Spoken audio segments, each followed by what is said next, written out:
आपण ऐकत आहात सुप्रसिद्ध लेखक नारायण धारप यांची कथा पछाडलेला वाडा. त्याला नाव नव्हतं, आकार नव्हता, आठवणी नव्हत्या, खेद नव्हता, अपेक्षा नव्हत्या. सुखादुखाच्या मर्यादा, आरामशीरपणा आणि अस्वस्थपणा एवढ्या पुरत्याच त्या मर्यादित होत्या. त्या अजस्त्र जुनाट वाड्यात तो कितीतरी वर्ष वावरत होता, पण अर्थात त्याला कालाचीही जाणीव नव्हती. वाड्याचं बाहेरचं दार वर्षानुवर्षे बंद होतं. मधल्या चौकाच्या चारी बाजूंनी 3 मजले चढत वर गेले होते. चौकात खाली पाहणारे लाकडी सज्ज होते. खोल्यांची बंद दारं चारी अंगांना ओळींनी उभी होती. खूप पूर्वी केव्हा तरी रंग दिला गेला होता. आता रंग उन्हाने विटला होता, पावसाने फिकट झाला होता, धुळीखाली झाकला होता. खाली फरशीवर, कठड्यावर, तक्तपोशीवर, भिंतींवर सर्वत्र ही धूळ साचली होती. सकाळचे 10 वाजून गेले की उन्हाचे झोत मधल्या चौकात यायला लागत. आधी ते तिरकस कवडसे असत, मग सर्वत्र ऊन पसरे. एखादा पक्षी फडफडत गेला तर धूळ उडे आणि उन्हात खालपासून वरपर्यंत सोनेरी स्तंभ उभे राहत. एखाद्या दाराच्या काचेचा कवडसा कोण जमला तर नेमका समोरच्या खोलीत पडे. दिवसच्या दिवस धुसर प्रकाशात लपलेला त्या खोलीचा अंतरंग उजळून निघे. बाहेरच्या रहदारीच्या नाहीतर जमिनीखालच्या एखाद्या अनामिक धुक्याने धुळीचे सूक्ष्म कण तरंगायला लागत. त्यांचे सुवर्णकण व्हायचे. पण त्याला हा झगमगीत सूर्यप्रकाश, ते तळपतं ऊन अजिबात आवडायचं नाही, मानवायचंही नाहीच. सूर्याची किरणं असा कणाकणांनी वाड्याच्या अंतरंगाचा वेध घ्यायला लागली की तो भिंतीतल्या एखाद्या चोरकप्प्यात, नाहीतर तळघरात, नाहीतर मागच्या अंधाऱ्या माझघराच्या जिन्याखाली, नाहीतर चौकातल्या विहिरीतल्या काळ्याक भिन्न काळोख्या कपारीत जाऊन बसे. वाड्यावर सावल्या पुन्हा एकदा पसरेपर्यंत ऊन उतरलं. वाड्यावर सावल्या सरकायला लागल्या की त्याला स्वैर मुक्त असं वाटायला लागे. अंधाराची कड जशी वरवर सरके तसा तो वर वर येई. मग शेवटी सर्व वाडाच अंधाराच्या आवरणाखाली गेला की त्याचा सर्वत्र मुक्त संचार सुरू होई. बंद दारं आणि लावलेल्या खिडक्या त्याला कोणत्याच खोलीच्या आत किंवा बाहेर ठेवू शकत नसत. त्याला जडपणा नव्हता, द्रव्य नव्हतं, आकार नव्हता. तो म्हणजे एका जुन्या अस्मितेचा एक अस्पष्ट आविष्कार होता. त्याच्या आकरणापलीकडे असलेल्या नियमांनी त्या वास्तूत बंदिस्त झालेला. आपल्या अस्तित्वाचा हेतू त्याला माहीत नव्हता. तशाच त्याच्या इतर सर्व क्रियाही यांत्रिक, निर्बुद्धपणे केलेल्या होत्या. आपण काही विशिष्ट आकारच का धारण करू शकतो, आपण काही हालचालींचीच तेवढी पुनरावृत्ती का करतो हे त्याला माहीत नव्हतं. किंबहुना त्याला काहीच माहीत नव्हतं. कितीतरी दशकांपूर्वी ते भीषण नाट्य घडलं होतं. 4 दरोडेखोरांनी वाड्यावर घातलेला दरोडा वाड्यावर पाळत ठेवली होती. पुरुष माणसं वाड्यावर गेल्याची संधी साधली होती आणि दरोडेखोरांपैकी एक वाड्याच्या मालकाच्या सुनेच्या रूपावर भाळला नसता तर ते सर्व पसार झाले असते.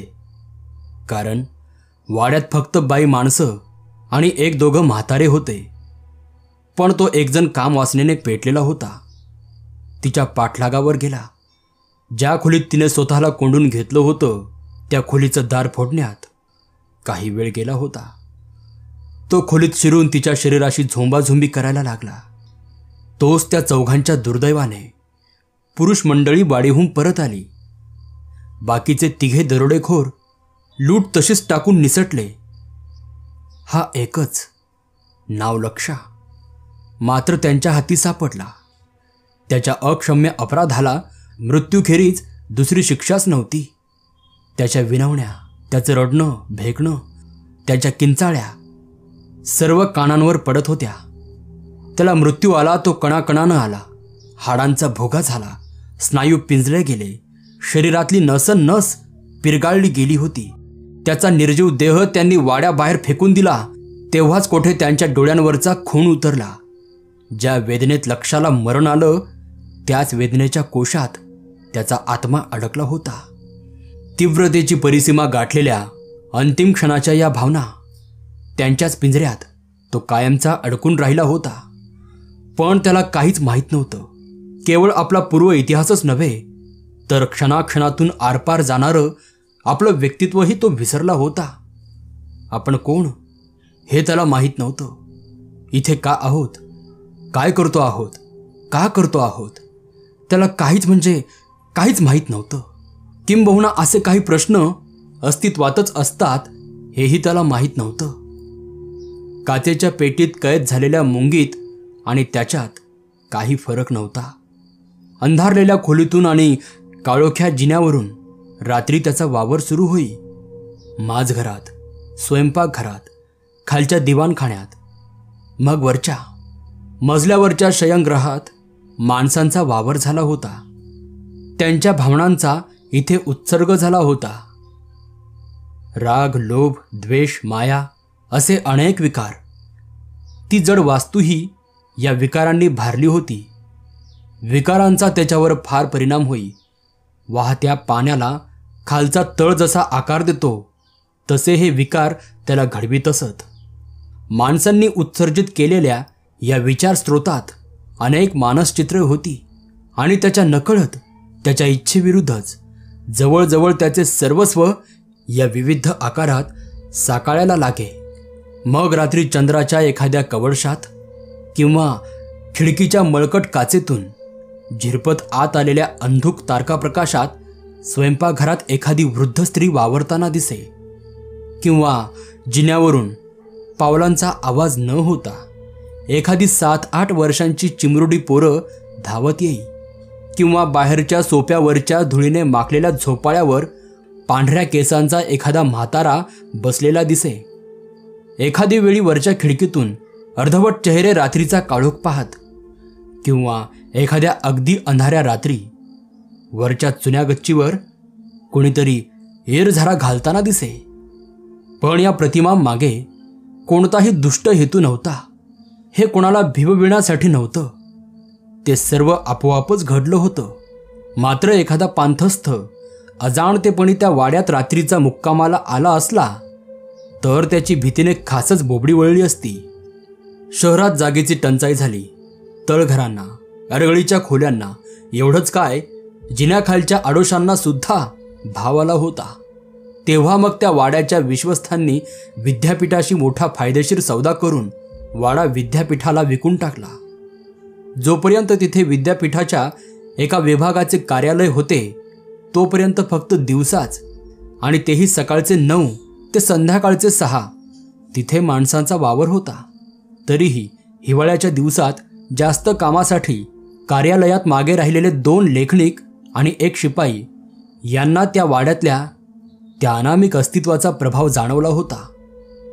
खालच्या जरा अंधाऱ्या भागात रेकॉर्ड होतं आणि वरच्या मजल्यावर कार्यालय होतं. फाईल आणायला खाली गेलेला शिपाई पिवळट दिव्याच्या उजेडात फाईलचा शोध घेत असताना त्याला उगीचच वाटत होतं की पलीकडच्या खोलीत कोणीतरी आहे. मग वाटलं होतं पलीकडच्या नाही, याच खोलीत कोणीतरी आहे. कारण मध्ये उभ्या केलेल्या मोठमोठ्या ओपन रॅकच्या मागच्या बाजूने कुणीतरी सरकत असताना दिसलं. वरचे 2 क्लार्क आणि तो यांच्याशिवाय इमारतीत कोणीही नाही याची खात्री असल्याने तो गडबडीने वर आला. तिथे थांबलाच नाही. मग त्याचा कावरा बावरा चेहरा पाहून 2 क्लार्क त्याच्याबरोबर खाली आले.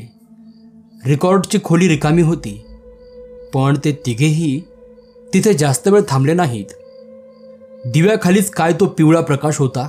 बाकी सर्वत्र, विशेषतः रॅकच्या मागच्या बाजूंना आणि कोपऱ्यात काळोख मिट्ट होता. त्यांना जास्त पाहण्याची इच्छा नव्हती. कामासाठी दुसऱ्या सकाळी लवकर यायचं ठरवून ते वर गेले आणि मग घरी केले. कोपऱ्यातल्या एका उंच रॅकवर तो बसला होता.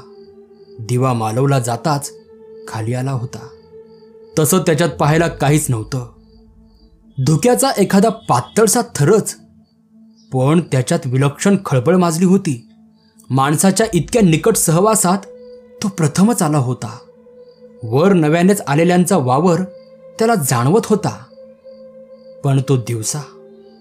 आता असा अंधारात अगदी अनवधानाने तो त्या खोलीत सापडला होता. त्या तिघांचा पायरव नाहीसा झाल्यावर मगच त्याची तगमग थांबली आणि तो अंधाऱ्या खोलीभर पसरला.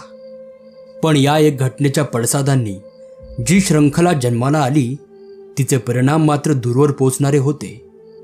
आधी काही दिवस कार्यालयात तो एक चर्चेचा विषय होता. मग त्या चर्चेच्या ओघात इतरांनीही त्या वाड्या संबंधात काही गोष्टी ऐकल्या होत्या, त्या सांगितल्या गेल्या. मग वाड्यात पूर्वी काही लोक राहिले होते, त्यांना काय अनुभव आले होते तेही बाहेर आलंच. वाडा बंद राहण्याचं कारणही त्यातच होतं. शेवटी सत्याचा बराचसा अंश असलेली हकीकत सर्वांना परिचित होती.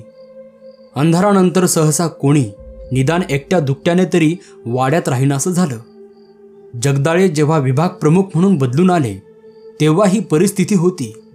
जगदाळे बदलून आले तेव्हा राहण्याच्या जागेची शहरातली परिस्थिती आणखीनच बिघडली होती. तशा जागा उपलब्ध होत्या, पण त्या त्यांच्या बजेटला पेलणाऱ्या नव्हत्या. जगदाळ्यांचा स्वभाव स्वतःच्या आणि दुसऱ्याच्याही हिताला जपणारा, हक्कांसाठी भांडणारा असा होता. एकूण परिस्थितीचा अंदाज घेता जागेसाठी द्यावी लागणारी पागडी किंवा द्यावं लागणारं डिपॉझिट किंवा भरावा लागणारा ॲडव्हान्स त्यांना अन्याय वाटला. दुसरा पर्याय लॉजमध्ये राहण्याचा. 8-15 दिवस ते एकटे होते तोपर्यंत हे कसं तरी चाललं असतं. पण त्यांच्या पत्नीचा, सुशीलाबाईंचा प्रश्न होताच. त्यांचा विचार मनात येताच नकळत कृष्णरावांच्या कपाळावर एक बारीक आठी पडली. निघताना सुशीलाबाईंनी त्यांना 10दा तरी सांगितलं होतं, गेल्या गेल्या जागेचं बघा हं, मला एकटीला इथे काही करमायचं नाही म्हणे. जसं काही मी तिचं मनोरंजनच करतो. कृष्णरावांचा विचार कडवट होता. त्यांच्या दोघांच्या संबंधात आता ही कडवटधार सतत यायची. आपल्या संसारात मुलबाळ झाली असती तर परिस्थिती काही वेगळी झाली असती का, ते हजारदा मनाशी विचार करायचे. पण त्यांना या प्रश्नाचं समाधानकारक उत्तर कधी सापडलंच नाही. 20 वर्षांच्या सतत सहवासानंतर कृष्णरावांना सुशीलाबाईंचा सहवास कंटाळवाणा वाटायला लागला होता. बोलण्यासारखं सर्व काही हजारदा बोलून झालं होतं. आता वयाची 50शी जवळ आल्यावर आयुष्यात काही साहसी, आश्चर्यकारक बदल होतील अशी आशासुद्धा करणं मूर्खपणाचंच ठरलं असतं. पण होतं त्यातच समाधान मानणं किती कठीण जात होतं.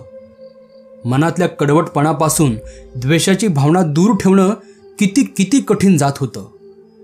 कृष्णराव मान्य करीत की सुशीलाबाईंच्यात काही चांगले गुण असलेच पाहिजेत. त्याखेरीज कृष्णरावांनी त्यांची पसंती केलीच कशी असती. पण रोजचा देखावा माणूस जसा गृहीत धरतो तसे हे काही भाग अति निकटच्या सहवासाने मनाला जाणवेनासे झाले असावेत. निदान कृष्णरावांचे हे आत्मसमर्थन होते. सुशीलाबाईंचा विचार मनात आला की टीकाच का करावीशी वाटते, याचं हे स्वतःपुरतं उत्तर असेल. शेवटी मनाचे सर्व व्यापार स्वतःला तरी कुठे सापडतात. सुशीलाबाईसाठी जागा शोधण्याची निकड होती एवढं मात्र खरं होतं. आणि बाहेर जागेसाठी आवाच्या 1.25 पैसे मोजायला कृष्णराव राजी नव्हते. आणि मनासमोर अशी एखादी समस्या आली की मन कळत नकळत सतत तिच्यावर विचार करीत असते. मात्र या विचारांचं दृश्य फल एकाकी अचानकपणे समोर आलेलं दिसतं. कृष्णरावांच्या बाबतीत हेच झालं. एका दुपारी अचानकपणे त्यांना ती कल्पना सुचली. या वाड्याच्या 3ऱ्या मजल्याची एक बाजू संपूर्ण बंद, वापरात नसलेली अशी आहे. विद्यापीठाच्या नियमात थोडीशी दुरुस्ती करून घेऊन आपण तोच भाग तात्पुरता निवासासाठी भाग असा ठरवून घेतला तर पगाराचा हिस्सा, अर्थात नियमानुसार जो असेल तो, भाड्यापोटी द्यायची त्यांची तयारी होती. पण हे जर होऊ शकलं तर उचित भाड्यात कार्यालयाशेजारी जागा मिळेल आणि सर्वच प्रश्न सुटतील. 1-2 खुलासे वजा पत्रे आणि 1-2 भेटी एवढं झाल्यावर कृष्णरावांना ती परवानगी मिळाली. गावातून 2 बिगारी आणून त्यांनी जागा साफ करवून घेतली.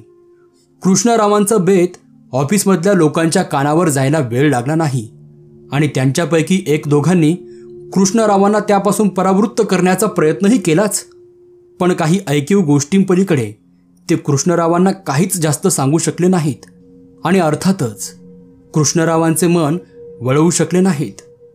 कृष्णरावांनी बेत पक्का केला. साफसफाईसाठी बिगारी आणले. खालचे 2 मजले मधल्या कालावधीत अधूनमधून तरी वापरात आले होते. वरचा तर सततचाच कुलूप बंद होता. खिडक्यांवर बाहेरून धूळ होती, आतून कुळिष्टके होती. बिगारी सतत 3 दिवस खपले तेव्हा ती जागा राहण्यायोग्य झाली.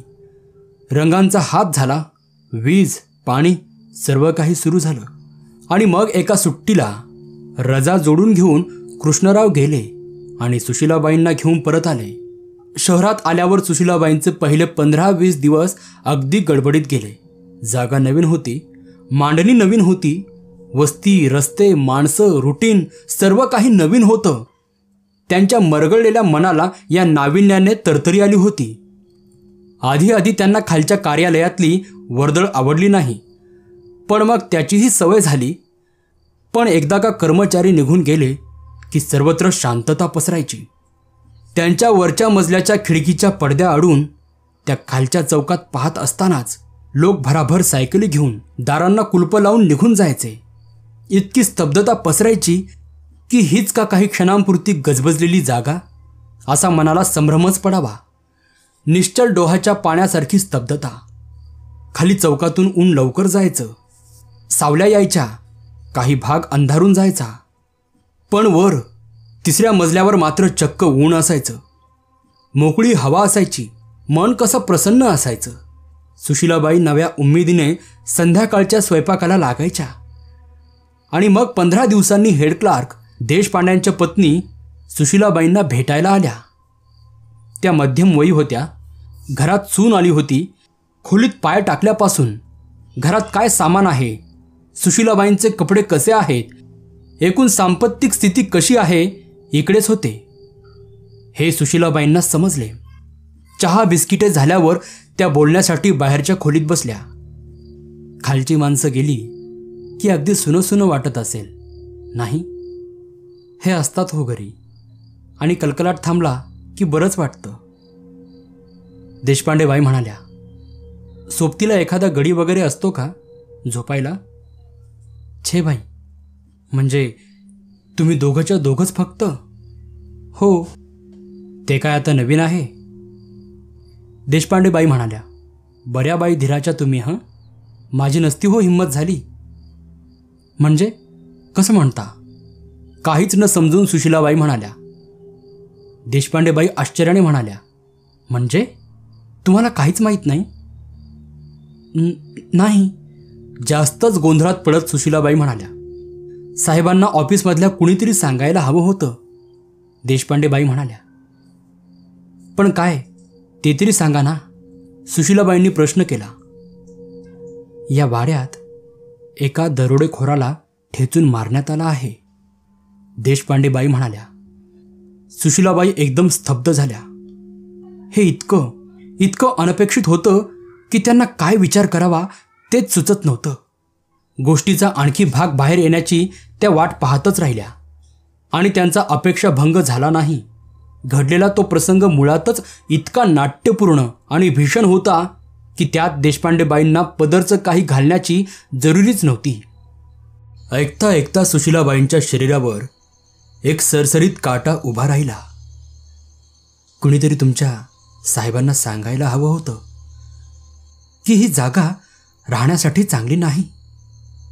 देशपांडेबाई म्हणाल्या. का? कुणाला काही तसा अनुभव आला का? सुशीलाबाईंनी विचारलं. ते सुद्धा सगळ्यांना माहीत आहे आणि एकटा दुकटा नव्हता तो. चांगले 3 जण होते. मग ती शिपायांची आणि कारकुनांची हकीकत आली. अगबाई, तुम्ही एकदम किती फिकटल्यासारख्या दिसायला लागलात हो. देशपांडेबाई खोट्या अस्थेनं म्हणाल्या. माझंच मेलीचं चुकलं हं. तुम्हाला यातलं काहीच सांगायला नको होतं. सुशीलाबाई म्हणाल्या, छे हो, आज ना उद्या कानावर आलंच असतं की, आणि एवढ्या तेवढ्याला भिवून चालतं का आजकाल. सुशीलाबाई बोलल्या खऱ्या, पण आवाजावर ताबा ठेवणं त्यांना फार कठीण जात होतं. हे एकदम काहीतरी नवंच एकाकी त्यांच्या आयुष्यात आलं होतं आणि त्यांना विचाराला एकांत हवा होता. ही बाई केव्हा जाते याची त्या अगदी अधीरतेने वाट पाहत होत्या. मनात ठरवून आलेलं काम होताच देशपांडे बाईही फार थांबल्या नाहीत. सुशीलाबाई वरच्या सर्व मजल्यावर एकट्या होत्या. मधूनच खिडकीच्या पडद्याआडून त्या खालच्या ऑफिसच्या वर्दळीकडे पाहत होत्या. पण त्यांना माहीत होतं की तास 2 तासच खालची सर्व माणसं निघून जातील आणि मग त्या आणि कृष्णराव त्या वाड्यात एकटेच राहतील. झपाटलेली वास्तू, भुताटकीचा वाडा. देशपांडेबाई म्हणाल्या होत्या. एका अनामिक भावनेनं त्यांचं सर्वांग पुन्हा पुन्हा शहारून उठत होतं. भुताटकी हा काय प्रकार असेल? त्यांना स्वतःला आजवर कसलाच अनुभव नव्हता. त्यांनी देशपांडेबाईंचं वर्णन सोडलं तर त्यांनी कोणाच्या तोंडून त्या संबंधात काही ऐकलंही नव्हतं. मनात एक अघोरी कुतूहल जन्माला आलं होतं. एवढ्यातच या संबंधात कृष्णरावांना काही विचारायचं नाही असं त्यांनी मनाशी ठरवलं. पण सुशीलाबाईंना लवकरच समजलं की ही उत्सुकता त्यांना एका अज्ञात, अगम्य आणि धोक्याच्या प्रदेशात नेत होती. जणू काही देशपांडेबाईंनी सांगितलेली हकीकत ही कळच होती आणि त्या कळीने मनातली कोणती तरी चोरवाट खुली झाली होती आणि नको त्या संवेदनांना, जाणीवांना मनात मुक्त प्रवेश लाभला होता. ऑफिसमधून आल्यावर चहा घेऊन कृष्णराव रोजच्या रिवाजाप्रमाणे बाहेर गेले होते. थोडंसं फिरणं, 1-2 गाठी भेटी आणि काही किरकोळ खरेदी. सुशीलाबाई रोजच त्यांच्याबरोबर बाहेर जात नसत. ते गेल्यावर सुशीलाबाई त्यांच्या खोलीत बसल्या होत्या. संध्याकाळ कलली, सूर्य खाली गेला. उन्हाची तळपती कड वर वर गेली. त्या मागोमाग सावली आली. त्यांनी मुद्दामच दिवा लावला नव्हता. खालचा चौक काळोखाने काठोकाठ भरला. तीच भरती वरवर चढत आली आणि हीच उपमा पुढे नेली तर सुशीलाबाईंना असं जाणवलं की या काळ्या डोहाच्या तळाशी काहीतरी आहे. एखाद्या प्रचंड जलचरासारखं. कोणत्या तरी एका अनैसर्गिक घटनेने त्यांचा आणि या अमानवी अस्तित्वाचा सुसंवाद जमला होता आणि त्यांना याची स्पष्ट आणि सतत जाणीव होत होती. कृष्णराव कारणाखेरीज सुशीलाबाईंशी बोलतच नसत. तेव्हा त्या रात्री त्या गप्प आहेत, विचारमग्न आहेत ही गोष्टही त्यांच्या ध्यानात आली नाही. जेवणं झाली. कृष्णराव कोणतं तरी पुस्तक हातात घेऊन रेडिओपाशी बसले. सुशीलाबाई स्वयंपाकघरात आवराआवर करून बाहेरच्या खोलीत आल्या तेव्हा ते मधूनच एखादं पान वाचत होते, मधूनच डुलकीही घेत होते. मग त्यांनी पुस्तक बंद केले आणि आराम खुर्चीच्या पाठीला डोकं टेकवून डोळे मिटवून घेतले. दिव्याचा प्रकाश त्यांच्यावर पडला होता आणि सुशीलाबाई त्यांच्याकडे टक लावून पाहत होत्या. कृष्णरावांना बरंच टक्कल पडलं होतं. शरीरही खूप स्थूल झालं होतं. कानांच्या पाळ्यातून, खांद्यांवरून केस आले होते आणि आता ते पिकले होते. मूळचा जरासा सावळा वर्ण आता आणखीच कळकट दिसत होता. 20 वर्ष आपण या माणसाबरोबर कंठली हा विचार काही पहिल्यांदाच आज त्यांच्या मनात आला नव्हता. पण आज त्याला जी एक कडवटपणाची धार होती ती वेगळी होती. संसारात मुलं बाळं यावीत ही त्यांनाही हौस होती. पण लग्नाला जशी वर्ष उलटत चालली तसतशी ती आशा मावळत गेली. एखाद्या ओळखीतला, नात्यातला मुलगा दत्तक घेण्याची त्यांची ओझरती सूचना कृष्णरावांनी पार धुडकावून लावली होती. परक रक्त, शेणाचे गोळे ते कधी चिकटतील का? ते उपहासाने म्हणाले होते. तसं पाहिलं तर पती पत्नी तरी सुरुवातीच्या क्षणाला परकेच नसतात का? पण त्यांच्यात शेवटी विलक्षण जिव्हाळा येत नाही का? प्रेमाचे पाश असले की ते होतं. सुशीलाबाईंना मनात उतू जाणारी माया, मनात येणारे प्रेमाचे कड यांच्यासाठी एखादं लक्ष हवं होतं, कारण तसा खरा जिव्हाळ्याचा संबंध कृष्णरावांशी आलाच नव्हता.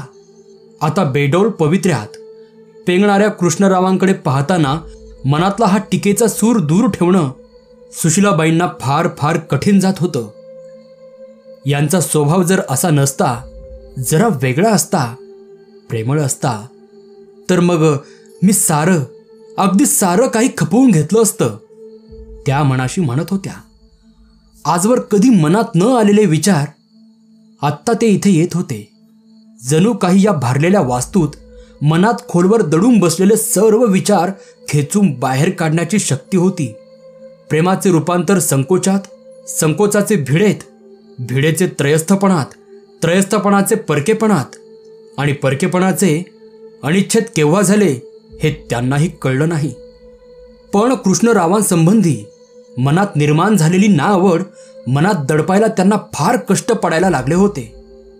ती नाआवड आता पृष्ठभागावर आली होती आणि मनात कितीही अडवायचा प्रयत्न केला तरी मनातली विचारांची दौड काही केल्यात थांबत नव्हती. विचार रात्रीचा होता. कृष्णरावांना नेमकी आजच रात्री लहर यायची. सुशीलाबाईंची इच्छा नसली तर कधी कधी त्यांना ती सलगी असह्य वाटायची. त्यांना वाटे आपला थंडपणा, आपली उदासीनता यांना काही कळत नाही का, यांना जाणवत कशी नाही. त्यांना वाटे अशा क्षणी मन एखाद्या भिंगातून पाहतं. अशा वेळी लहान सहान गोष्टी वर्धित स्वरूपात दिसतात. ते स्थूल शरीर, तो काळसर वर्ण, ते शरीरावरचे काळे पांढरे केस, तो त्वचेचा उग्र दर्प, मन काही केल्या आवरतच नव्हतं. गुडघ्याभोवती हाताची मिठी घालून डोळे घट्ट मिटवून सुशीलाबाई बसल्या होत्या. तोंडाने शिवशिव असं पुटपुटत होत्या. त्यांच्या आर्य स्त्री मनाला असले अनुदार विचार असह्य झाले होते. ते टाळण्यासाठी त्यांनी महत् प्रयासाने आपलं मन अगदी कोरं केलं होतं. आणि मग सुशीलाबाईंना त्याचं अस्तित्व जाणवलं. इतके दिवस त्यांना जी एक अस्वस्थपणाची जाणीव होत होती ती आता त्याच्यावर एकत्रित झाली होती. खालचा सर्वच्या सर्व तळमजला त्याने व्यापला होता. तिथे सर्वत्र धुरासारखा पसरला होता आणि त्यांना त्याची जाणीव होताच तो मागे मागे सरू लागला. पाण्यावर तेलाचा तवंग पसरावा किंवा भिंतीवर ओळ चढावी तसा तो तळमजल्यावर पसरला होता. हा मानसिक संसर्ग जितका अनपेक्षित तितकाच भयावह होता. सुशीलाबाई आधीच्या क्षणाचे मनातले सर्व विचार पार विसरून गेल्या होत्या. मनातल्या त्या अघोरी कुतूहलाला खाद्य मिळालं होतं. इथे प्रत्यक्ष काहीतरी होतं, केवळ ऐकीव नाही, काहीतरी वेगळं, जाणीवेच्या कडेवर वावरणारं, त्यांच्या नजरेआड राहण्याची खटपट करणारं. सुशीलाबाईंनी त्याच्या वरचं लक्ष काढून घेतलं. पण त्यांच्या नजरेत एक नवी चकाकी आली होती. त्यांना माहीत होतं घरात काहीतरी आहे, आपल्या आवाक्यात आहे. एखाद्या कुत्सित मनोवृत्तीच्या माणसाने म्हटलं असतं की उंदीर सापडलेल्या घारीसारख्या त्या आत्मसंतुष्ट दिसतात. रात्रीची एक घटका उलटली होती. सुशीलाबाई पलंगावर होत्या पण टक्क जाग्या होत्या. शेजारीच कृष्णराव गाढ झोपेत घोरत होते. त्यांना लागलीच गाढ झोप लागली होती. रेडिओपाशी ते पेंगा खात होते. तिथून सुशीलाबाईंनी त्यांना जागं करून बेडरूममध्ये आणलं होतं. मग कृष्णरावांच्या डोळ्यांवरची झोप पार उतरली होती. पुढचं सर्व अटळ जवळजवळ अपरिहार्यच होतं. पण आज रात्री सुशीलाबाई नेहमीपेक्षा खूप जास्त सोशिकपणा दाखवू शकल्या, कारण त्यांचं अर्ध लक्ष खालच्या मजल्यावर वावरणाऱ्या त्याच्याकडे होतं. आणि कृष्णराव वळून झोपी जाताच सुशीलाबाई आपलं सर्व लक्ष त्याच्यावर एकटवू शकल्या. त्यांनी मनाशी नवलसुद्धा केलं नाही की आपल्याला ही संवेदना कशी जाणवते. आपल्यातला हा काही खास गुण आहे का विकृती आहे. कारण पहिल्या क्षणापासून त्यांना कळलं होतं की या वाड्यात दुष्कीर्ती देणारं, वाडा पछाडणारं हेच ते. आणि त्यांना भीती वाटायचं काय कारण. उलट तेच त्यांना भीत होतं, मागे मागे सरत होतं, पण त्यांच्या तावडीतून मुळीच सुटत नव्हतं. एखाद्या कोळ्याने गळाला लागलेल्या माशाला जसा खेळवावा काही वेळ दोरी सैल सोडून मग परत हिसका द्यावा, तशा त्या त्याच्याशी खेळत होत्या. त्या सुरुवातीच्या क्षणी तरी त्यांना त्याचा उपयोग करून घ्यायची कल्पना सुचली नव्हती. ती मागाहून आली. कृष्णरावांशी जागेवरून वाद झाल्यावर मग आली. कारण दुसऱ्या दिवशी सकाळी त्या घरात एकट्या असताना त्या सर्व प्रकारातली अनैसर्गिकता एकाकी जाणवली. हे चांगलं नाही. हा अमानवी संपर्क धोकादायक आहे हे त्यांना समजलं. कृष्णराव ऑफिसात होते. तो सर्व वेळ त्यांच्या मनात तो एकच विचार होता, ही जागा चांगली नाही, ही जागा सोडायला सांगायचं. दुपारचा चहा घेत असतानाच त्यांनी तो विषय काढला. एकदम हाच. सुशीलाबाई म्हणाल्या, या जागेसंबंधात तुमच्या कानावर काही आलं होतं का हो? का बरं विचारतेस हे? त्यांच्याकडे पाहत कृष्णरावांनी प्रतिप्रश्न केला. नाही, एवढ्यातच त्या देशपांडेबाई येऊन गेल्या. त्या सांगत होत्या की ही जागा राहायला चांगली नाहीये. काही बाई दिसतं म्हणे इथे. कृष्णराव म्हणाले, ती बाई नंबर 1 ची लुबरी. तिला नाक कशाला खुपसायला हवं होतं इथे? अहो तसं नाही. इथे काही खून अत्याचार झाला हे खरं आहे ना? पण कृष्णरावांनी उत्तर केलं, अगं कोणत्या घरात माणसं मरत नाहीत सांग मला? आपण दोघं सुद्धा कुठेतरी कदाचित याच घरात मरण पावणारच आहोत ना? सुशीलाबाई म्हणाल्या, पण हा वाडा झपाटलेला आहे. छ्या, काहीतरी छंदिष्ट लोकांचे भ्रम. अगं आजकाल बाहेर जरा पहा, जागेची काय परिस्थिती आहे ती. आपण देतो त्या भाड्यात माळा सुद्धा मिळायचा नाही. कळतंय का तुला? कृष्णराव म्हणाले, आणि एखाद्या फालतू कल्पनेसाठी अशी सुंदर जागा सोडायची? छे छे, मला तर काही पटत नाही बुवा. अहो पण फालतू कल्पना कशी म्हणता येईल? इथे गड्याला काहीतरी दिसलं ना? कृष्णराव म्हणाले, अगं त्यांच्या शब्दावर कसला विश्वास ठेवतेस? नंबर 1 चे लबाडते. क्षण चातुर्य ओळखून सुशीलाबाई म्हणाल्या, मग मी तर लबाड नाही ना? माझ्या शब्दांवर तरी विश्वास ठेवाल की नाही? कृष्णराव म्हणाले, म्हणजे काय म्हणायचंय तुला? इथे या वाड्यात काहीतरी आहे. मला ते अगदी सारखं सारखं जाणवतं. काहीतरी दुष्ट, विकृत, पाशवी. मनावर छाया येते.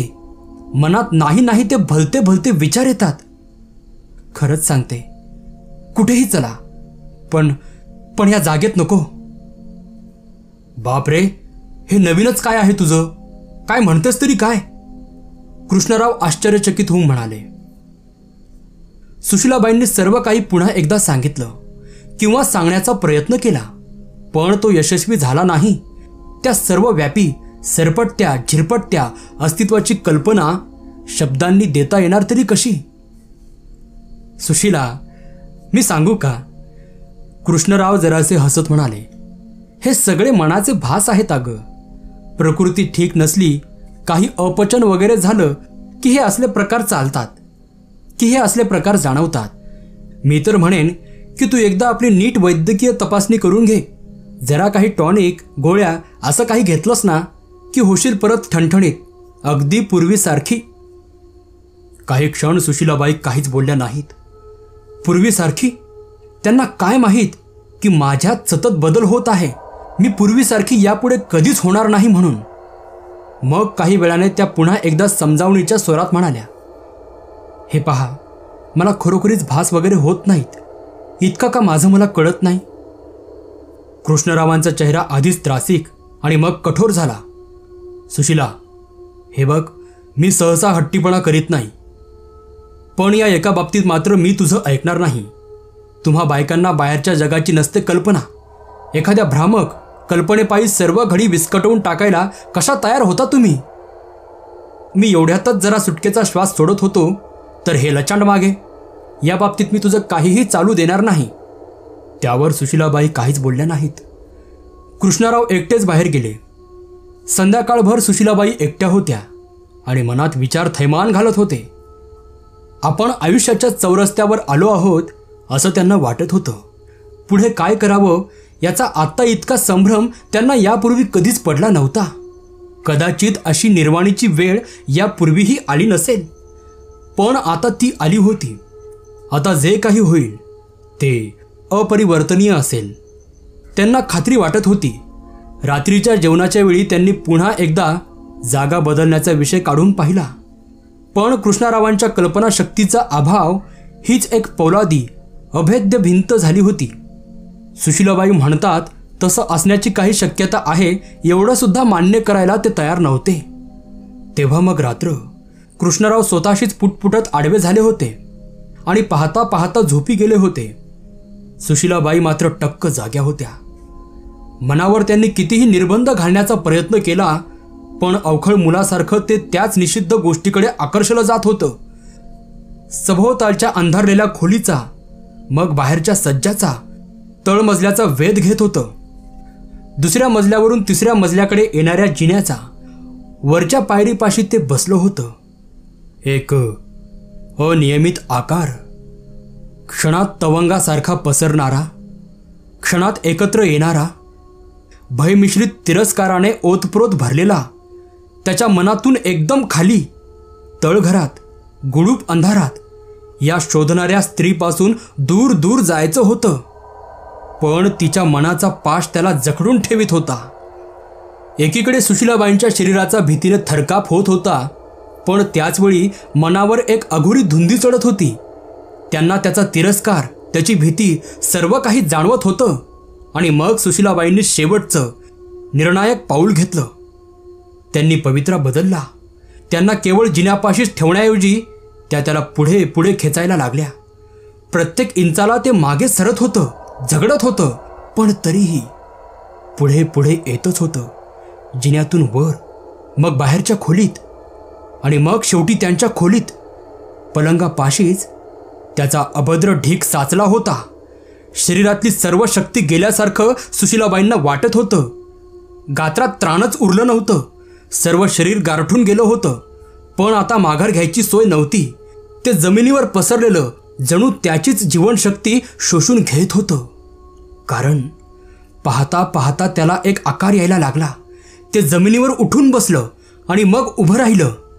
निळसर रात दिव्याच्या मंद प्रकाशात त्याचा काळा आकार पुरुषाचा भास उत्पन्न करीत होता.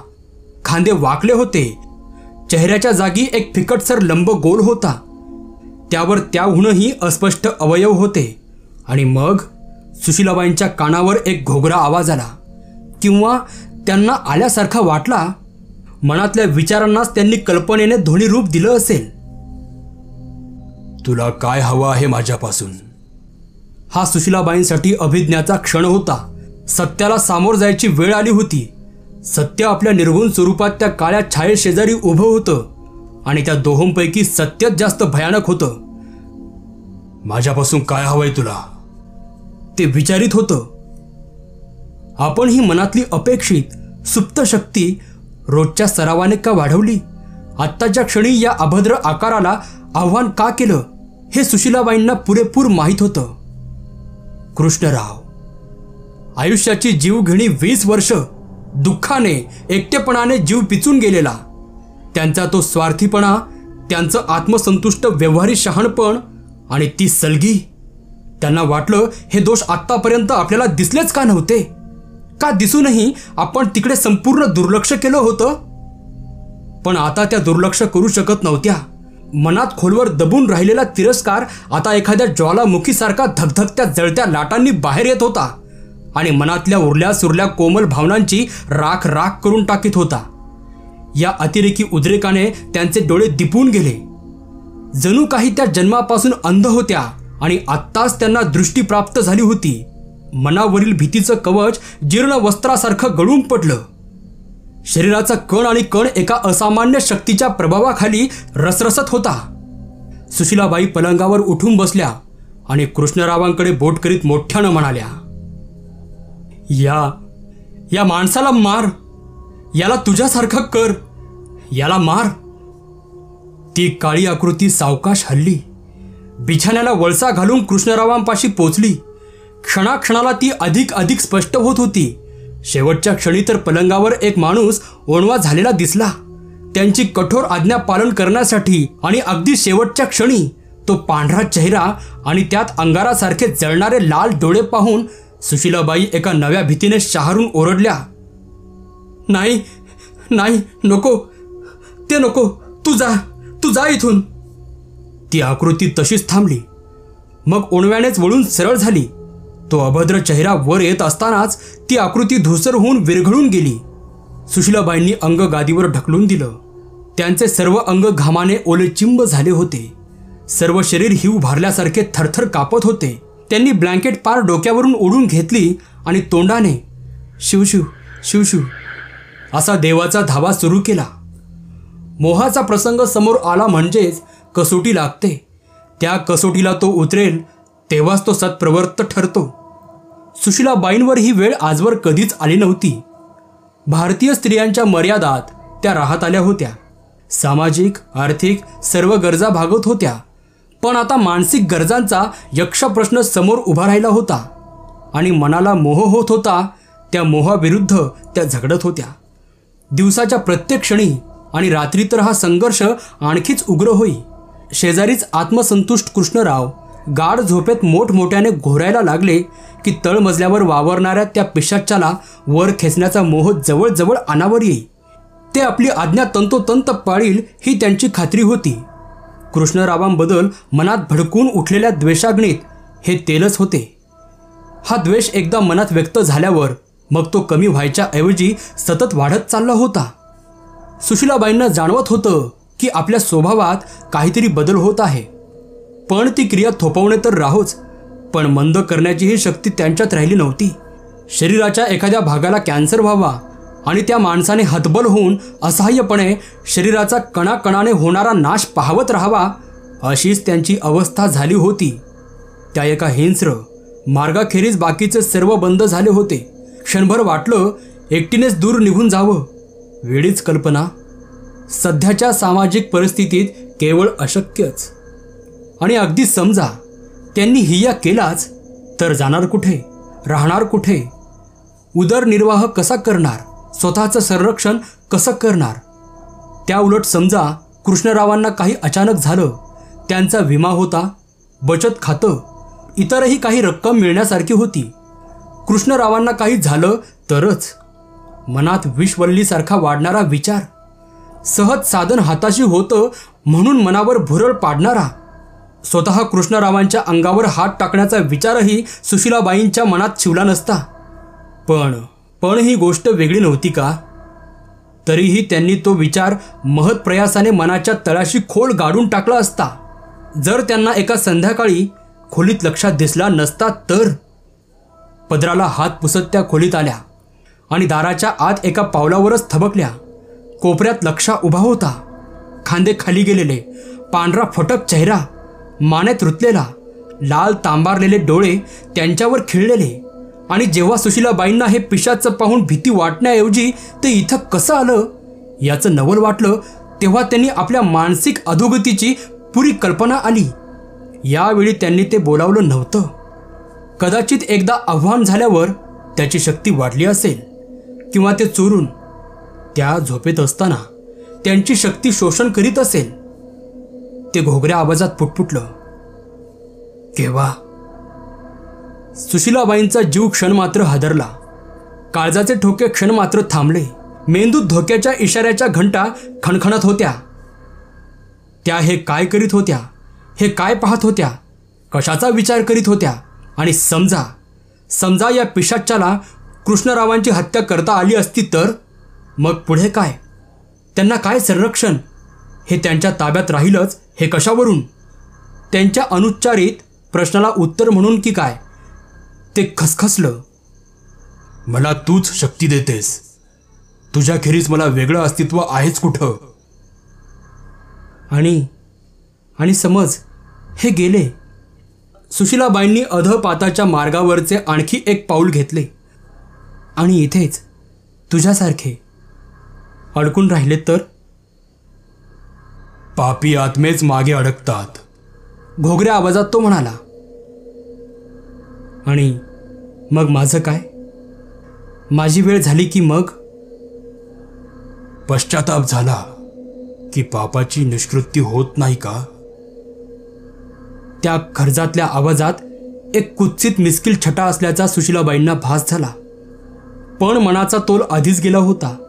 सारा सर विचार लुप्त झाला होता. मनाची तटबंदी कोसळत होती. सत्प्रवृत्तीची शेवटची श्रंखला गळून पडली. गेले कितीतरी दिवस मनावर भुरळ घालणाऱ्या या महान मोहाला शेवटी त्या संपूर्णपणे बळी पडल्या. त्यांचे परिवर्तन पूर्ण झाले होते. सत्याला त्या न कचरता सामोरे जाऊ शकत होत्या. हवं तर याला खून म्हणा, पण त्यांच्यावर कधीच कसलाही आळ येणार नाही.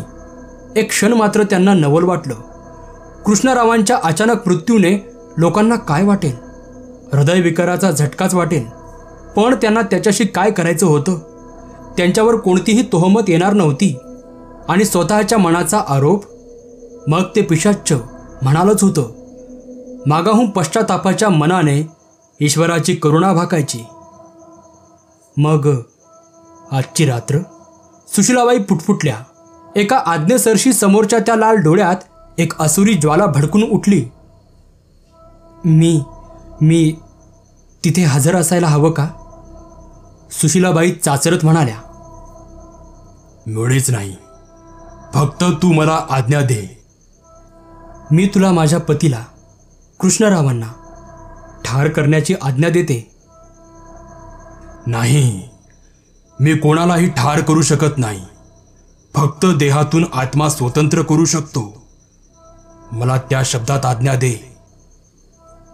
मग तुला माझ्या पतीचा आत्मा त्याच्या शरीरापासून मुक्त करण्याची आज्ञा देते. शेवटचा शब्द ओठाबाहेर पडताच सुशीलाबाई मटकन एका खुर्चीत बसल्या. क्षणभर त्यांना चक्करच आल्यासारखं वाटलं. 5-6 सेकंदानंतर त्यांनी डोळे उघडले.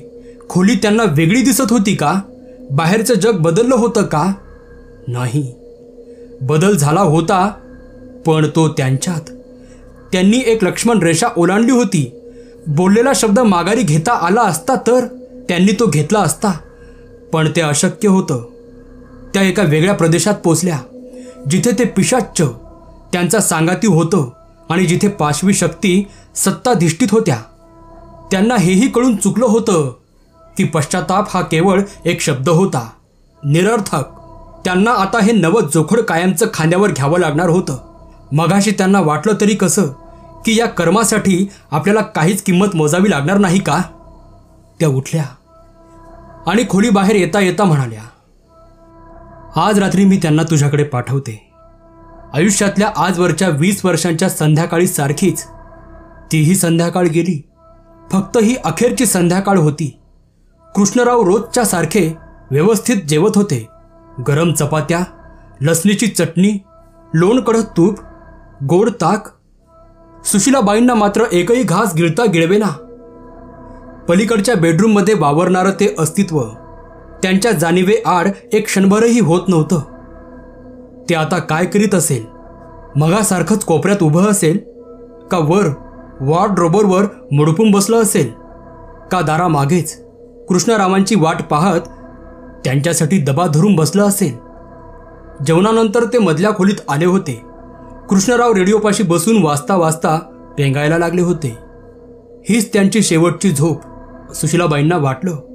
यापुढे ते पलंगावर अस्ताव्यस्त पडून मोठमोठ्याने कधीच घोरणार नाहीत. सुशीलाबाई एकदा कृष्णरावांकडे एकदा घड्याळाकडे पाहत होत्या. तास काटा पुढे पुढे सरकत होता. क्षणभर सुशीलाबाईंना वाटलं कृष्णरावांना उठवूच नाही, रात्रभर असंच झोपू द्यावं. ही काळ रात्र एकदाची टळेल. त्यांचे विचार मध्येच अडले. पलीकडच्या बेडरूममधून हालचालीची एक खसखस त्यांच्या कानावर आली. त्या आवाजात धमकी ओतप्रोत भरली होती. सुशीलाबाईंनी कृष्णरावांच्या खांद्याला हलकाच स्पर्श केला होता. काय आहे?